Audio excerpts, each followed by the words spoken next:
আপোনালোকক আকৌ এবাৰ মই মোৰ ইউটিউব চেনেল NSS একাডেমীলৈ আন্তৰিকভাৱে স্বাগতম জনাইছোঁ। প্ৰকাশ পাইছে একাডেমিক কেলেণ্ডাৰ 2025-26 অৰ্থাৎ 2025-26 শিক্ষাবৰ্ষৰ যিটো কেলেণ্ডাৰ, সেই একাডেমিক কেলেণ্ডাৰ প্ৰকাশ কৰা হৈছে বা শৈক্ষিক দিনপঞ্জীটো প্ৰকাশ কৰা হৈছে। আৰু এই শৈক্ষিক দিনপঞ্জীটো প্ৰকাশ কৰিছে অসম ৰাজ্যিক বিদ্যালয় শিক্ষা পৰিষদ বা Assam state school education board বা চমুকৈ এছেবৰ তৰফৰ পৰা প্ৰকাশ কৰা হৈছে। আৰু এই কেলেণ্ডাৰ মতে প্ৰতিখন বিদ্যালয় পৰিচালিত হ'ব। আৰু এই কেলেণ্ডাৰটোত প্ৰতিটো মাহত কোন মাহত কিমানটা বন্ধ আছে, এপ্ৰিল মাহৰ পৰা মাৰ্চ মাহলৈকে তো কিমানটা বন্ধ আছে আৰু কি কি উদযাপন দিৱস আছে, গোটেইখিনি কথা এই উল্লেখ কৰা আছে। আৰু কেতিয়া পৰীক্ষা হ'ব, পৰীক্ষাৰ কথাখিনিও এই ৰুটিনটোত ধুনীয়াকৈ উল্লেখ কৰা আছে। চ' এই সকলো বিদ্যালয়ৰ থকাটো নিতান্তই প্ৰয়োজনীয়।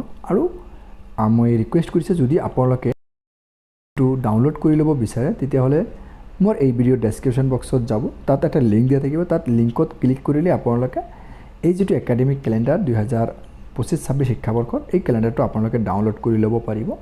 আৰু এই সৰু ইনফৰমেশ্যনটো আপোনালোকক দিব লগা আছিলে। ভিডিঅ'টো সম্পূৰ্ণ চোৱাৰ বাবে আপোনালোকক ধন্যবাদ জ্ঞাপন কৰিছোঁ। Thank U.